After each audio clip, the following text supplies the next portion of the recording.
I would use the Socrates judgment theory because I believe that we get to know from our teachers, our parents, our friends, or our family members by asking questions like, for example, when I was in kindergarten, I asked like, what's the alphabet for? What are these shape forms? How do we count?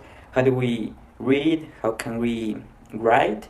And through the years, obviously our teachers, well, my teacher and parents taught me all those questions, but also I got my knowledge and I could solve them by myself. Then on primary school, I asked like the same things, but more specific or more important ones, like how can we get, for example, how can we get from a mathematical problem this answer, or why if you divide this over this you get this result, or how can we breathe, how can the earth is formed in science, and also how to structure correctly the sentences in Spanish, also in English. And it was the first time that our teachers and parents introduced to ourselves the topic of sex. And the most specific question was, how do we are born? How what happens in the reproductive system of the man and the woman that the result is a baby? And also the teachers and our parents, well, my parents, answer all those things in math, science, technology, in the reproductive system. But through the years, I taught myself how to answer those questions. And in secondary, those questions become more advanced, like what are these cells for, or how do I can use the computer, how does the reproductive system of a man works, or more philosophical questions like what is life about. And in high school I still made a lot of questions also from the same topics, and also my teachers, parents, family members, sometimes friends helped me to answer the questions. But also throughout the years I learned how to make them possible, or get the results, or even make them more specific, like what are we here for, or how does the oxygen forms, or how does this special program in the computer works. And I believe that everything that we know we learned from experience by asking, and then from learning through ourselves. So that's why I chose the judgment Socrates theory, and that's it. So Ricardo, how are you doing? Now it's your turn.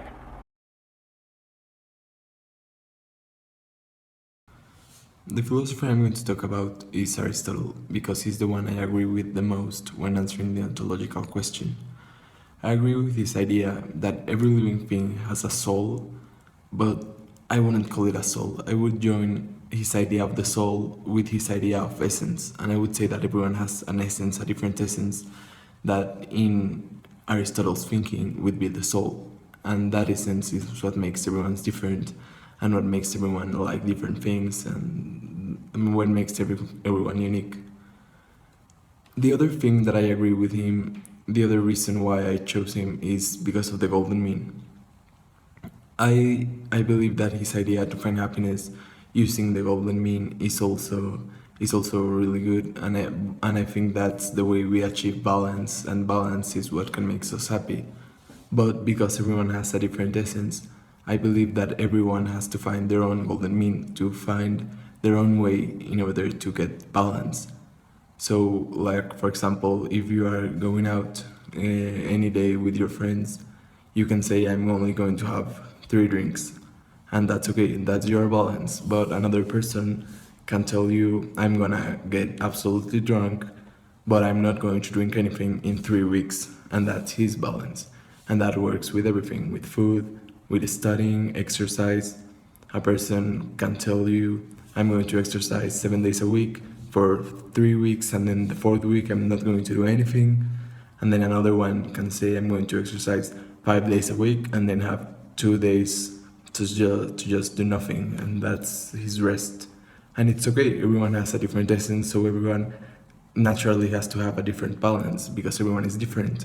Everyone's idea of happiness is different. Happiness is not just a general rule. Something that makes you happy can make another person miserable. And that's why I agree with Aristotle. Back to you, Oscar.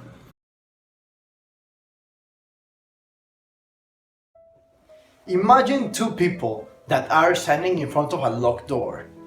One person says he has the correct key because he has tested and it works. The other one says that he has a key too. He has not tested, but he thinks that it will work because he has a gut feeling about it. Which key do you think it's most likely to work? The second person's key might work, but you will probably feel more confident in using the first one that has been tested. This is one example that helps us understand the way empiricists think. Empiricists share the idea that there are no such thing as innate knowledge, and that instead knowledge is derived from experience. It emphasizes the role of experience and evidence, especially sensory perception, in the formation of ideas, and argues that the only knowledge humans can have is a posteriori, based on experience. Empiricism is contrasted with rationalism, the theory that the mind may apprehend some truths directly, without requesting the medium of senses. One of the main empiricists we studied in class was John Locke, and is the philosopher which I chose to work on for my final project. The doctrine of empiricism was first explicitly formulated by the British philosopher John Locke in the late 17th century. Locke argued in his An Essay Concerning Human Understanding that the mind is a tabula rasa on which experiences leave their marks, and therefore denied that humans have innate ideas or that anything is knowable without reference to experience. However, he also held that some knowledge, like God's existence, could be arrived at thought, intuition, and reasoning alone. I certainly agree with his way of thinking. Knowledge, in my way of seeing things, is based on and obtained by observation and experience. Innate ideas are non-existent, because children and idiots don't know them. Let's analyze another example.